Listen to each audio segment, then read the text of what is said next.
Hello, boys and girls, ladies and gentlemen. This is Defub21, and today we have some inevitable and as a result not too surprising but still quite sad news. Microsoft has announced that as of the 20th of April 2016, the Xbox 360 is no longer in production. Now, I'll get to my thoughts on slash feelings on this in a moment, but I thought you might want to listen and hear some factoids about the Xbox 360 first. It was originally released on the 22nd of November 2005, that's when I bought mine, and its end of production on the 20th of April this year means that its production lasted almost 11 years.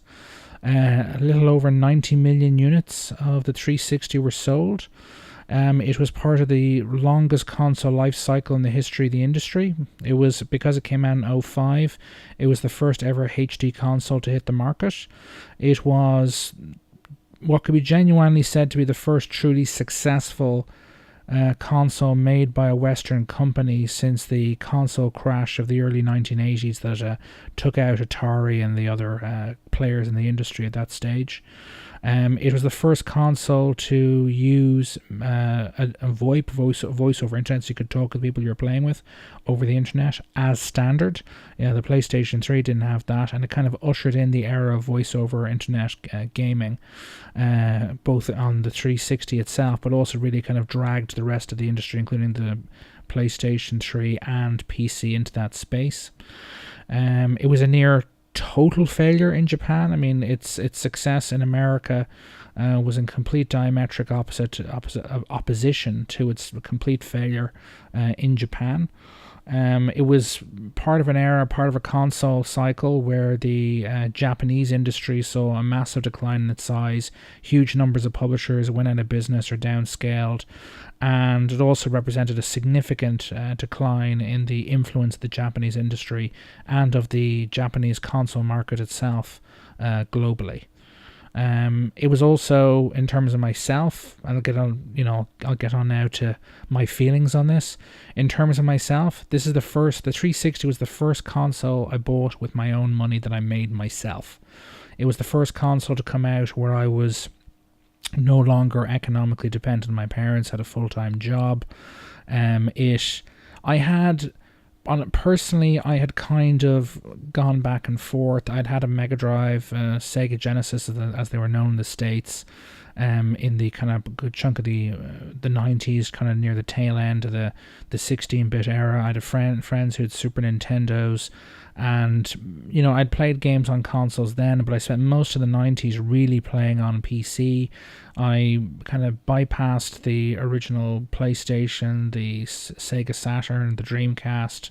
I did get my sister got an N64 and I played that a bit, and I did get a PlayStation 2 late on in its life cycle when it was really cheap, and I could get a few games for cheap. But the Xbox 360 was the console that really kind of convinced me to get back into console gaming in a really kind of aggressive manner. And I bought an awful lot of games for the 360. And because the 360 and compared so well for so long on so many games compared to PC, as a general rule, things like RPGs like Fallout 3 got that on 360. Third-person shooters which are generally better suited to console controllers, got those, and certainly in my opinion that's the case anyway, got those on 360. It was only things like your Call of Duties, your real-time strategy games, your strategy games in general, stuff that had been, where, high-speed mouse and keyboard controls aren't the optimum. They're the only kind of the principal area where I continue to keep the faith with PC gaming, although I continue to play PC and build PCs throughout the 360's life cycle. It really was kind of, the console. It's the console I owned the most. It's the obviously because of its long lifespan. It's the console I bought the most games for, again for the same reason, and I played it to bits. And it was probably represents the kind of the bottom. What is it? How do you pronounce it? The nadir. I cannot. The low of my absolute low of my gaming on PC. Although I still continue to game on PC. It was a fantastic machine.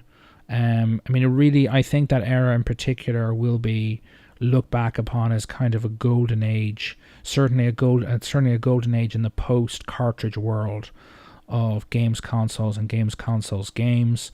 It was, they got out a year before the PlayStation 3.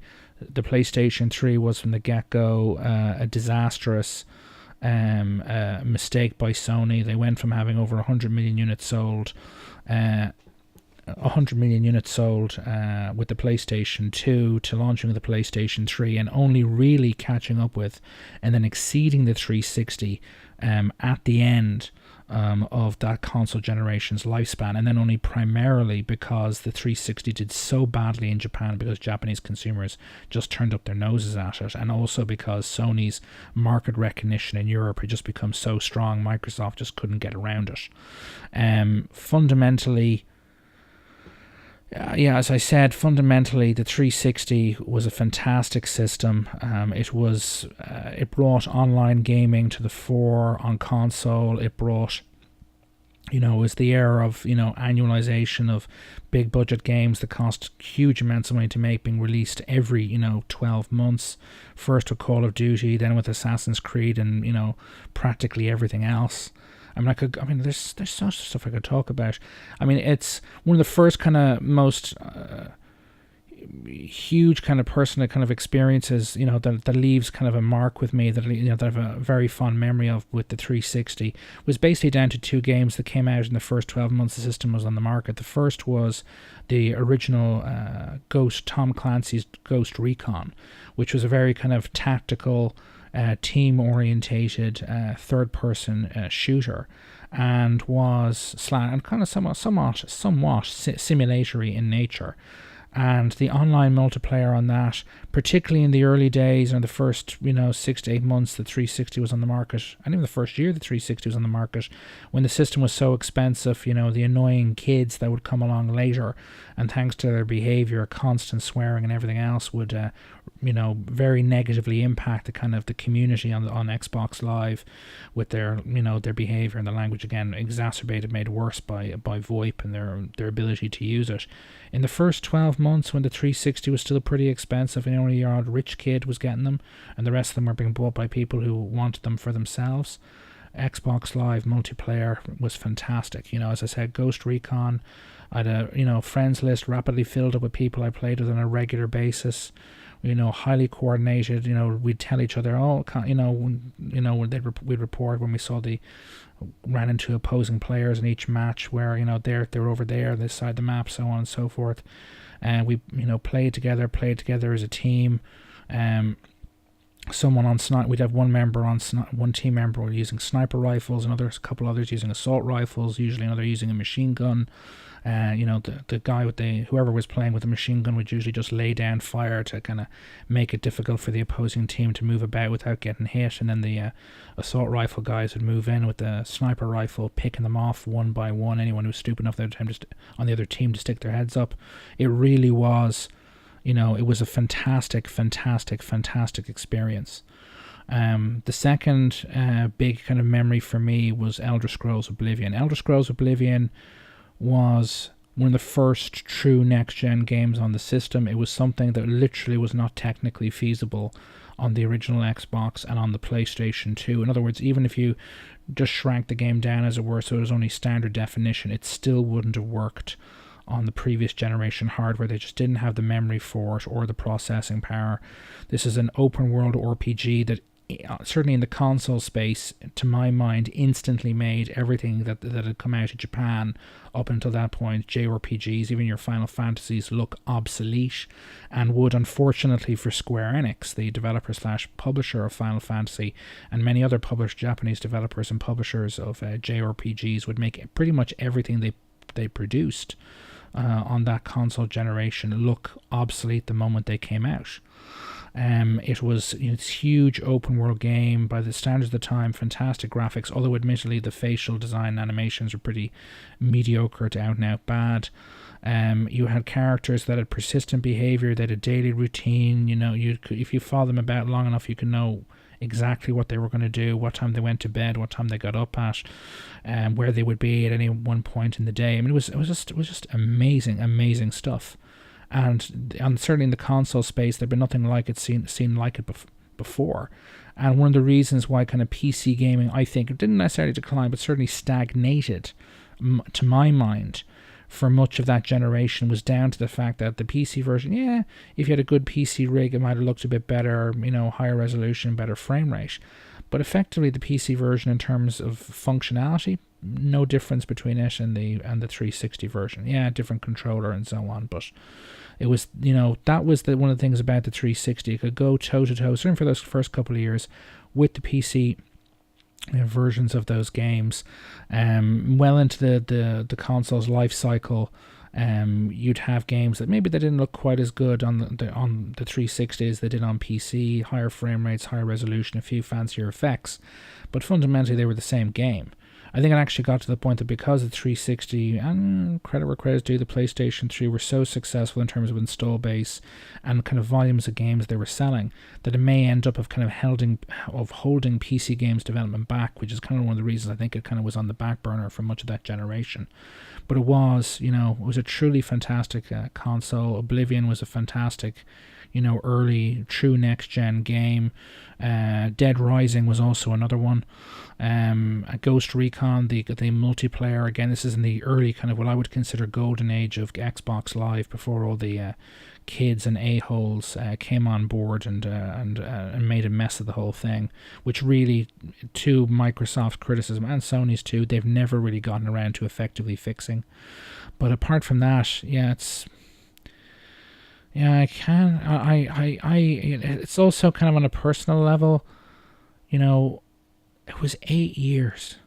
The 360 launched in 2005, and its successor, the Xbox One, didn't come out till 2013.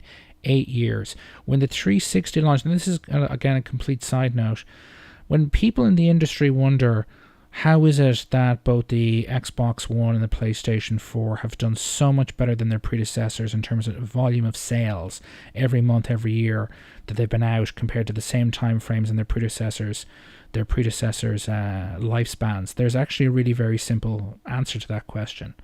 The vast bulk of the people who have been the principal customer base for video games, and certainly for video games consoles, since Nintendo rebooted the industry in the mid to late 80s with the NES, has been quote-unquote millennials. People who were born starting in the early 80s up until the late 90s. The 360 was the first console, certainly the first console to launch, where there was a not insignificant number of millennials who had actually completed their full-time education, early model ones born in the early 80s, who had completed their formal education, gone out into the workforce, gotten themselves a job, and had become economically independent of their typically baby boomer parents. And as a result of that, they could spend the money they made whenever they damn well pleased and whenever they damn well wanted to, and so they spent it on video games. The 360 was $400/euros at launch.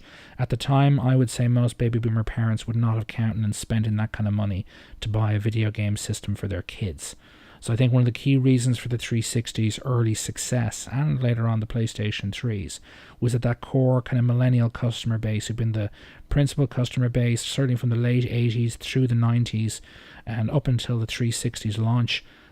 The oldest of us, we had our own jobs, we had our own money, we wanted to play games, and we didn't care that a 360, the proper version of the 360, cost 400 quid. 600 for the PlayStation 3, that was pushing it, but at 400 quid we went out and we bought the 360 en masse, and as the price got cheaper and cheaper, and we as a generation got older and older, and more of us got jobs, more of us had money coming in, more of us started buying that hardware. And the reason why the PlayStation 4 and the Xbox One have sold so well to date is that because the 360 and it was on the market for so long, 2005 to 2013, before the its successor came out, and with a production run of 2005 to 2016, it was on the market for 8 years. That's 80% of a decade.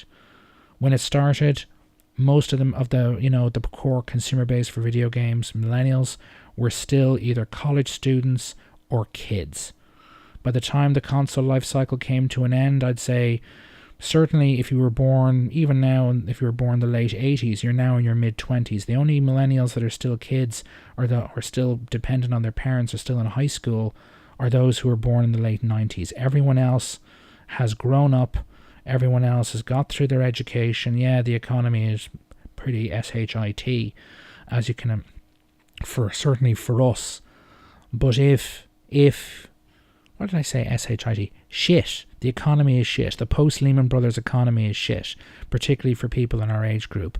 But video games, for us, they're not a, non-essential. They're an essential. Many people, I know, own video games consoles, buy video games console the day it comes out brand new, buy, 100 plus quid's worth of games for it, and they still don't own a car because it's more important to them. And the 360 was just out there for so long. It's such a big impact on us that by the time it was replaced. A huge swathe of us, more than half our generation, were adults. We had become at least partially economically independent of our parents. We saw the Xbox One. We saw the PlayStation 4. We wanted new machines, new games, because really they had wrung every last drop of power they could out of the 360 and the PlayStation 3. We wanted new hardware to enable new games, and when both those systems became available, we went out and bought them en masse. And of course, the reason why there's getting on 40 million PlayStation 4s out there, but admittedly an awful lot less Xbox Ones, is, as we know, is because what happened? Microsoft decided to push TV and multimedia functionality, which are not and will never be the kind of core function of a games console, and aimed clearly and overwhelmingly not at the people who had made the games console business and industry the industry that it was, aka, again, people born from the early 80s to the late 90s, in other words, millennials, but instead very clearly at baby boomers, which in a way is kind of not a surprise considering the fact that most of Microsoft's management would fall into that category. In other words, baby boomers now well into their 50s or 60s. You get a few Gen Xers in there too. But the point is that, right from day one, who among our age group, I'm going a bit off on a tangent here, but who in our age group watches TV avidly day to day, 9 to 5, 7 days a week? Who? None. And I assume most of you are my age. Some of you probably aren't, but who are listening probably aren't. But, we watch TV, we watch Game of Thrones, we watch, all kinds of TV shows. But we don't turn up at, like we're told to by the great masters at 5, 6 or 7 o'clock at night to watch a TV show. We watch TV how we want, when we want to watch it. And yet they spent God knows how much money building in effectively a video recording capability and then releasing a radio receiver that could pick up TV signals for the Xbox One. And we all know, what that has led to at Microsoft. And of course the Kinect, which of course had a huge impact in terms of the budget for the Xbox One's real parts that matter. And, the PS4 is the better system in terms of hardware. But, again, that sent me off on a tangent there, but the 360 was a colossal success for Microsoft. The original Xbox was, I think, to a degree, only as successful as it was for the very simple reason that Nintendo screwed up royally with the GameCube, and therefore somebody had to take second place, and it turned out to be the Xbox rather than, and Microsoft rather than Nintendo. And the 360, was a huge success, a huge impact, on the company. I think it's, for much of the 360's lifespan, to my mind, it was really the only kind of the only good news from coming from Microsoft. Windows Vista, when it came out, I had, not too much difficulty with it myself because, I installed it myself, fresh install the rest of the machines I built myself. But for everyone else, it was a disaster. I mean, I worked in tech support when Vista was being released on new OEM computers built by various manufacturers, and the numbers of people that were ringing up complaining my printer doesn't work with this because their Windows 95, 98 driver, 2000 drivers didn't work with it, and would never work with it. The whole raft of issues. People were, and I wouldn't say who I was working for, but the OEM manufacturer that I was working for in tech support was literally putting hardware out the door that did not work properly with Windows Vista. The drivers weren't there. They were unstable. They weren't working properly, or there were whole rafts of other issues. And it was a train wreck. And it was also very, very bad for PC gaming, because it meant that, when one of the key, if you're a PC gamer, the main driver or advantage of Windows Vista was DirectX 10. But because Vista turned out to be such a disaster, and to be clear, what we ended up doing at the company I was working at, we ended up sending out copies of Windows XP to enable customers to downgrade their newly bought computers from Vista to Windows XP, which meant that Windows XP, which is a great and incredibly stable operating system by the time Vista came out, remained a huge chunk of the PC install base for a very, very long time, which meant DirectX 9 stayed out there an awful lot longer than it should, and that probably held back video game development on PC in technical terms an awful lot for an awful long time. Windows 7 was a huge step up over that, but it was really just fixing the previous disaster. Again, I've totally gone off subject here, but it's just, this is the kind of thing that went on during the 360's lifespan. I mean, in technology terms, it was on the market for an eternity. I mean, even before the Xbox One and the PS4 came out, both it and the PlayStation 3 had effectively become, in technological terms, lonesome Georges, in that the pipeline architecture graphics chip technology found in both systems, the 360 and the PS3, had been completely abandoned by the rest of the industry long before they were replaced by the Xbox One and the PS4. I mean, it really is. I mean, the iPhone came out, the tablet smartphone revolution happened under the 360's watch. Again, Microsoft didn't really have much to do with that, unfortunately, for Microsoft, but at least the 360 was going, at least it was being a success, and it was really the only truly successful consumer product that Microsoft had during that entire era. It was only real impact it had on the culture, both gaming and otherwise, during that era.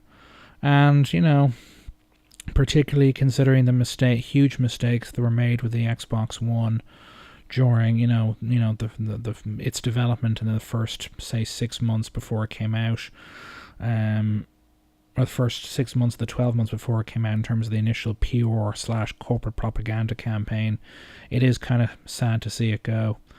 We're reset back to Sony being in the all-knowing, all-consuming position. And then one could say that its success and the comparative failure of the PlayStation 3, certainly in financial terms and in terms of sales in the short to medium term, was also, let's be honest, probably what ended the career of Ken Kutaragi, aka the father of PlayStation, at Sony. It was his baby, and it was his ball to use a sports analogy. It was his ball to fumble, and my God, did he! Anyway, I don't want to be going on for too long about too much about this, that, and there are so many tangents I could go in. I could divert off into, but it was just on the market for so long. So much happened. When the 360 was on the market, both to gaming and the real world, and I don't know. But it really, it'll go down the history books. It may, it is one of the greatest games consoles in history, and one could argue, I think it does have a genuine claim to being the greatest console of the post-cartridge era. Whether that's actually true or not, I don't know, but certainly it's got a genuine claim to that crown. Anyway, this is Defub 21 being somewhat nostalgic.